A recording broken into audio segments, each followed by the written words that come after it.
Are you a sports card day trader or an actual sports card investor? There are differences between the two. Let's talk about this. Stick around.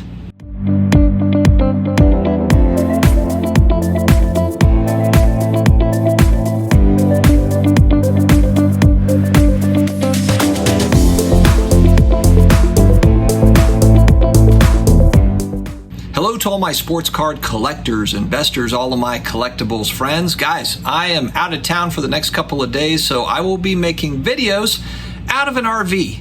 Now let's get started by letting me give you a little bit of a scenario of what my life is all about.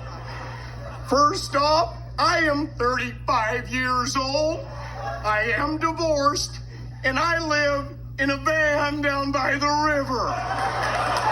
If you're new here and you are looking for sports card collectibles content pretty much on a daily basis, just about, you've come to the right place. Please hit the big red button, the subscribe button down below. If you like, hit the like and the notification bell as well so that you know when new videos come out, and they are aplenty.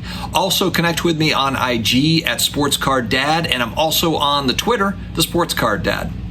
You hear a lot about the sports card collector versus the investor debate, but you don't hear a lot about kind of the trader versus investor. And what I mean by traders is you have people that are really doing short-term transactions, kind of like day trading would with equities or with commodities. You know, there's people that day trade pork, there's people that day trade wheat, etc. Now, sports cards, are they commodities? Probably not. But anyway, that's not the point. The point is just the mentality of short-term versus long-term. And a lot of collectors will battle about like, oh, I'm a collector, I'm not an investor.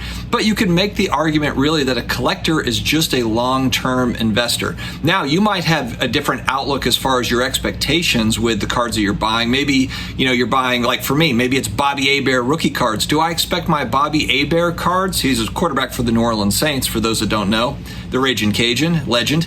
But are my expectations long-term the same for Bobby Hebert as they are for Drew Brees or Tom Brady? No, they're not. So I collect those cards, but also, look, I'm not dumping huge money into Bobby Hebert cards. I've got some because those are fun to collect, but I'm not buying a ton of PSA 10 86 Topps Bobby Hebert stuff. And frankly, there's not even really high-end cards for him anyway that I know of, but that's a whole nother discussion. The main point is that, those are some things that are fun to collect, but not dumping huge money into that stuff. I've got different expectations.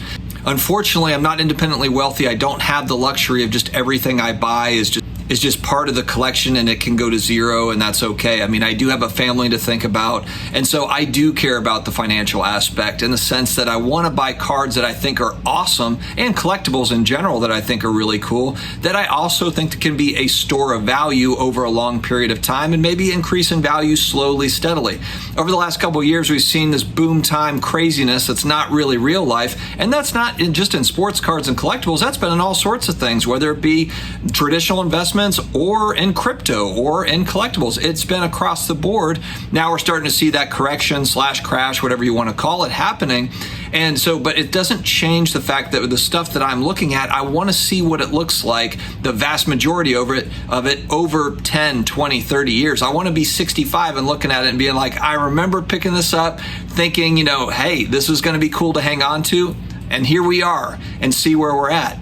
That's what real investing is. Investing is being long-term invested in something. Now, you can look at the word investment or investing, investor, many different ways. There's people that feel like, hey, I invested in a cheeseburger for lunch today. I'm invested. I'm invested in, so depending on how you define that word, it can go a lot of different ways. But I think the big thing about, for new collectors / new investors, hybrid, is just being honest with yourself about what you plan to do. And I think it's okay to adapt as well. You can be a short-term investor, a flipper on specific cards, and then be a long-term hold on others. That's what's great about the hobby, is the vast majority of the people are a hybrid of all of these things. So really the debate about collector versus investors versus trader versus whatever is really kind of futile, because most of us are a hybrid of these things. You have certain players that are part of your favorite team, that aren't necessarily going to gain a lot of value over time.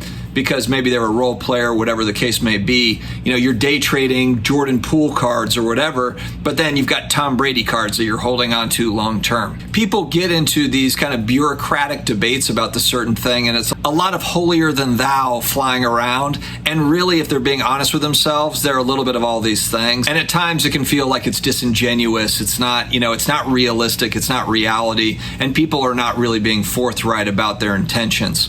You have to be really careful about putting yourself out there as being a purist collector, because eventually, we'll find out that, you were selling cards here and there or whatever and doing other things. You were flipping, to get up to that, whatever. It's all over the place. And so do you consider yourself a day trader of sports cards? Are you a long-term investor? Are you just a pure collector where you're buying boatloads of Bobby Hebert PSA 8 86 tops like I am? Not boatloads, I'm kidding. But anyway, maybe you've got your player like that, and that's all you do is you've got a wall with just cards glued onto it of your favorite player. Maybe that's the case. Maybe you're making a coffee table out of Dalton Hilliard rookie cards. Fair enough. Let me know in the comments below what's your plan with your cards, short term, long term, or anything in between. Guys, stay healthy, stay awesome. I will talk to you again later.